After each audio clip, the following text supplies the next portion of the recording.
The only way to get something bad is to take something good and spoil it. Whenever you find a bad thing, look for a good thing somewhere in the ruins. I didn't come up with that quote. I wish I had. But it was a Christian and a professor of ethics that came up with that. And I think it's an apt description, especially when we look at this hard topic of pornography. Whenever you find a bad thing, look for a good thing somewhere in the ruins. We live in a time of great pornography and even in a culture that has become very sexualized. The adult films, there's big business statistics around it. If you look on the website Fight the New Drug, they tell us that porn sites receive more regular traffic than Netflix, Amazon, and Twitter combined each month. 35% of all internet downloads are porn-related. 34% of internet users have been exposed to unwanted porn. Ever had that? You're online and suddenly you're like, "What? I didn't mean that." Child porn is one of the fastest growing online businesses. And porn is a global estimated $97 billion industry. And what is so disturbing is that porn is woven into our culture as normal. It's an equal opportunity activity. It's not just about men, it is also about women. And a good example of that is the book series 50 Shades of Grey. But before we really delve into this topic, I want to kind of put an atmosphere around it. Brene Brown, she's a sociologist who does a lot of study around shame and vulnerability. And I really want to talk this morning, before we get into this topic of pornography, about differentiating between shame and guilt. Shame, as Brene Brown would say, is when I say, "I am a mistake." Shame locks us in. Satan uses shame to paralyze us and say, "There is no way out. I'm just left in the darkness." Guilt, however, is, "I made a mistake." Guilt is an opportunity for the Holy Spirit to nudge us toward transformation. Guilt is what tells us that this is not the best for us and that God has a way forward to transformation and freedom. So I want to make this a shame-free space. I want to remind us that sexual sin is not bigger than any other sin. Sin is sin, and we all stand at the foot of the cross. So that's how I'm stepping into this conversation around pornography. But I think in order to understand pornography, we need to understand the good that is hidden in it, that where it comes from. There's no good in pornography, but where does it come from? Well, we need to affirm that sexuality and intimacy are God's good gift. That's why we read out of Genesis. We need to claim the goodness of sex and sexuality. And in Genesis 1, if you read Genesis 1, God keeps saying, "This is good, this is good, this is very good." And then we get to Genesis 2, and before the passage that Henry read, God actually says there's one not good thing. And does anybody know what that was? Come on, man was alone, right? That's the one not good thing. So then what does God do? He allows Adam to name all the animals, sees that none of them are a good match for him, and then he creates woman. And I love Adam's exclamation, "Bone of my bone and flesh of my flesh. This is not a giraffe or a hippopotamus. This is somebody who looks like me, but is a little different." Wow, right? And then we're told that they become one flesh and cleave, that the plan was total intimacy, spiritually, emotionally, and physically. And so Todd Lake says this about God's divine nature of community and love, that is expressed in how he created sexuality. Todd Lake says this: human sexuality is part of the crowning glory of creation. The eternal love relationship among the persons of the Godhead is given in its fullest earthly expression in the self-giving love between a man and a woman for a lifetime. Indeed, it is only after the creation of humanity that God moves from saying his handiwork is good to saying it is very good.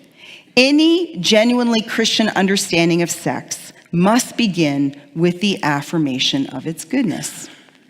And that's why we shouldn't be surprised when we see the book in the middle of the Bible, Song of Songs. It is a sensual, steamy book of poetry. Now, what was interesting is that I found out that rabbis wouldn't let their students read it until they were at least 30 years old.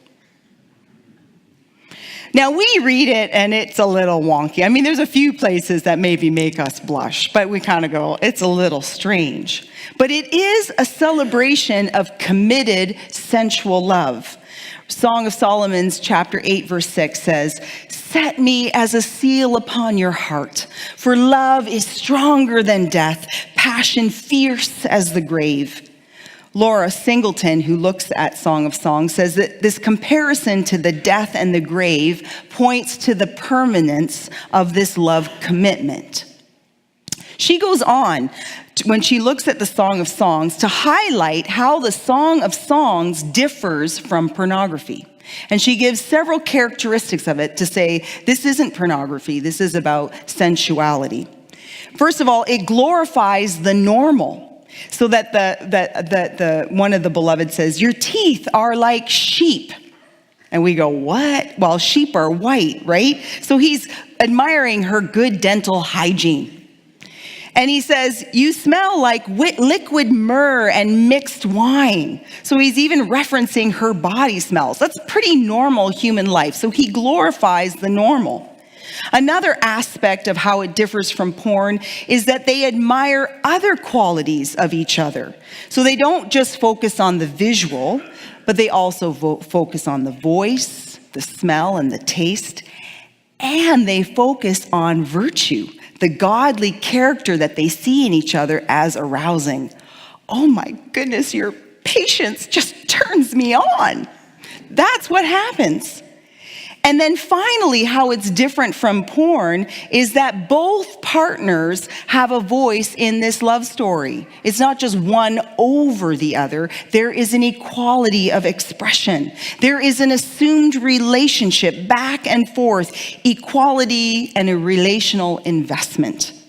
So the Song of Songs affirms our sensuality and our sexuality.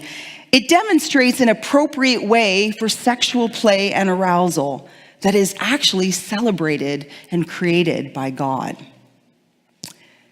Pornography, however, is the dark twisting of the good God intended. Porn twists the good of sexuality and of intimacy. C.S. Lewis, as you know, is a wonderful creative writer and theologian. He wrote this book, Screwtape Letters. And Screwtape Letters is an uncle demon who is writing to his nephew demon to knock a Christian male off course. And this is one of the things that the uncle writes to his nephew. "We demons are more and more directing the desires of men to something which does not exist, making the role of the eye in sexuality more and more important, and at the same time making its demands more and more impossible. What follows you can easily forecast." And isn't that an apt description of pornography? So that's where that passage in John fits in. 1 John 2 talks about the lust of the flesh and the eyes and the pride of life. Now, when John was writing this wasn't necessarily directly related to porn. He was talking about that the world in its sinful state sets itself against God. But I think it is an apt description for porn and its potential for addiction. So Thomas D. Kennedy says this about 1 John 2 and pornography. He says, "To be sure, the lust of the flesh is the guiding desire, but pornography satisfies the flesh by means of the eye, and then with the assistance of the proud and misguided confidence that we can handle things by ourselves, habits that enslave us are formed." There are three major ways that porn harms us, and I got this from the website Fight the New Drug. First, porn affects the brain, that is our arousal stimulation. We are created with sexual arousal ability. That's how we're supposed to be. But the problem with porn is that it bonds us to images on a screen that are two-dimensional. And what happens is we're initially aroused by kind of simple things, maybe a naked person, but then it's not enough. And we go to the next image and the next video, and it gets harder and harder.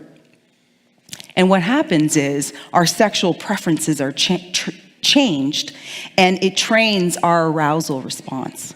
So it affects the brain. Now, the good news is that this is not irreversible. The pathways can be re-engineered, but you just don't want to mess with our brains that way. So that's the first way. Porn affects the brain. Porn affects the heart. That is our relational connection. We are made for love and touch. We see this in babies. I hear a few babies around here, right? They need to thrive. The way they thrive is by being touched and growing as their children. We all need appropriate love and touch. But porn gives a false sense of connection and empty intimacy. In fact, studies show that it has a negative effect on real-time, real-life sex, because it's a whole lot messier in real life than it is when you see it on the screen. It can actually decrease your ability to connect and to risk, because there's no risk on a screen. There's a risk when it's a flesh and blood person that you're trying to connect with. But the thing is, why it's so harmful is that the deepest needs of a fragile heart are only met by another fragile heart. So porn affects the brain and the heart. And thirdly, porn affects the world. It has global implications. We are lulled into thinking it harms no one. I'm in my bedroom, in my rec room, in my office. How is it harming anybody? Well, in 2015, globally, there were 4.3 billion hours of porn consumed. So this is shaping our whole global culture. Global impacts on views and the practice of sex. It shapes our sexual desires. 88% of porn pictures violence or aggression as normative for sexuality. There's an increased exposure of porn to children and teens, so it's affecting how they understand sex. I still remember in grade 8 somebody telling me a sexual joke, and I didn't get it. And I think, what are the grade 8 students being exposed to now? My heart breaks. Ages 13 to 24, 64% actively seek out porn weekly or more. There was a study of 14 to 19-year-old females who use porn, and they have a significantly greater likelihood of sexual harassment and assault. And a recent study in the UK, 44% of males aged 11 to 16 who use porn gave ideas about the sex they wanted to try. So it shaped what they thought healthy sex looked like. So it's affecting our children and our teens, and it's affecting marriages. Spouses who discover their partner using porn are thrown into a terrible tailspin, questioning their own sexual desirability and intimacy. And also, if you still don't think porn is a problem, remember that a lot of porn is through human exploitation and sex trafficking. So just because you're watching it on the screen does not mean that the people in it did it by consent. And you can't check that. You don't know that when you're watching it. Boy, you're quiet. Fair enough. But there's good news to be had. There's always good news to be had. There is rescue and redemption from the practice and addiction to porn. And we begin with focusing on Christ. We begin with focusing on Christ. We are told in Scripture that Christ was tempted in every way that we are. Christ was a single 30-something who had hormones. How did Christ make it through without marriage and sex? But he did, because we also know he was fully God. We also know that Christ died. And when he died, he took into his body all of our sin. His death takes on all of our transgressions, body and soul. That's good Reformed theology. And then Christ's resurrection. It wasn't just spiritual. It was body. He was embodied, even with the scars yet. I just find that amazing and stunning. Christ redeems and transforms both body and soul. And so we can have confidence in the cross and resurrection. That is the framework in which we need to view the sin of pornography. Again, as I said earlier, sexual sin and the use of porn is not a worse kind of sin. Now, there are consequences to it, as I've already talked about, global, brain, and heart. And it's also a distortion of God's intent, so it's necessarily damaging. So there's consequences, but it's not a worse sin than anything else. We also need to understand addictions when we talk about pornography. There have been more research being done about addictions. And what they're finding at the core of addictions is that it's not about pleasure seeking. It's about self-medicating and pain avoidance. So porn becomes the self-medication. And so when someone is caught in the addiction of porn, they need to ask the hard question, what is the source, cause, or trigger of this pain that leads me to using pornography? As a spouse, if you do find that your partner is in this addiction of pornography, it's likely not about you. It really isn't. I know that's hard to believe, but it really isn't. It's more often about their pain and self-medication. Of course, you need to seek counseling. You cannot deal with this addiction on your own to figure out what is at the core of the pain. And it's not just a matter of willpower. We want to believe that in our Christian circles. Just, get that willpower and you can break the cycle. In the book, Good and Beautiful God, James Bryan Smith explores how does transformation happen.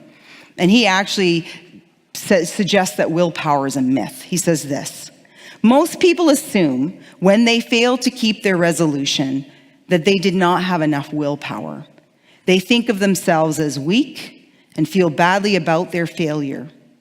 The reason they failed was not a lack of willpower. In fact, the will actually has no power. It is merely the human capacity to choose.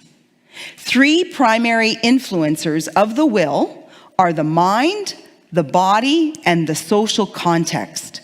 Change happens when these other influencers are modified. The good news is that we have control over the other influencers. When new ideas, new practices, and new social settings are adopted, change happens. So, if you this morning are sitting there and saying, oh, she's preaching to me. Well, first of all, blame God, because this is his word. But I want to say to you, begin with confession. Confess to God. It's not about shame. He wants to transform you. He wants to free you. Christ died for us while we were sinners, not once we got ourselves cleaned up, but while we were a broken mess. We all stand at the foot of the cross. We all need grace. But then I challenge you to find someone you can trust and take the risk to tell them that this is what you're struggling with. And get it out of the darkness, because things left in the darkness grow and paralyze us. Bring it to the light. And reflect on it with that person. What new ideas do you need to focus on? What new practices do you need to put in place? What social settings or supports do you need to break this cycle of pornography use?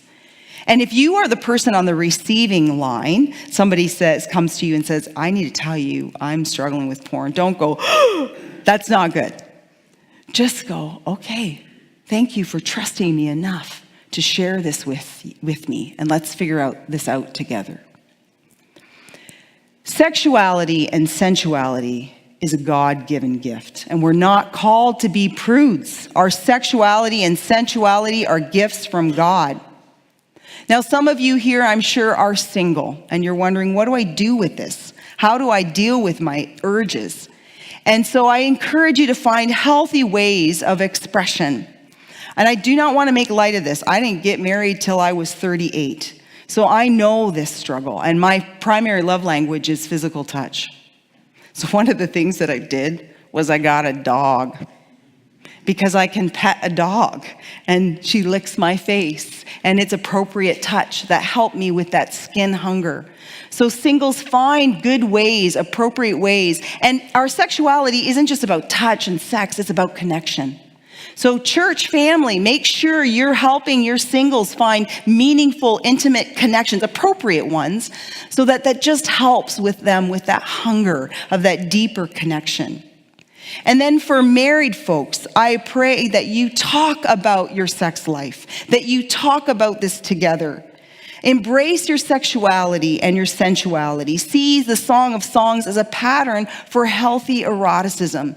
And if you're having a hard time, and I tell this always in my pre-marriage sessions, get help. There's no shame in it. Get help. That's part of your married life together. And for those of you struggling with porn, name it for the sin and the distortion it is. Don't overemphasize it. Don't underemphasize it. And as a parent, or perhaps a spouse or a friend who hears about this struggle, realize it's a cry for help, that this person has some unnamed pain or stress in their life that they need to take care of. Seek help without shame, because the Spirit of God is all about transformation. There's a better way for sexuality and sensuality. And always know your true identity. And you know what that is? The beloved. You see, in the medieval times, when people read the Song of Songs, they took it as an allegory of Christ's love for the church. And so when we hear in Scripture, I am the beloved, and the beloved is mine, that's a word for each one of us. You are the beloved, and the beloved is yours. Know that you are loved, body and soul, through the death on a cross, and then through resurrection power. And all God's people say,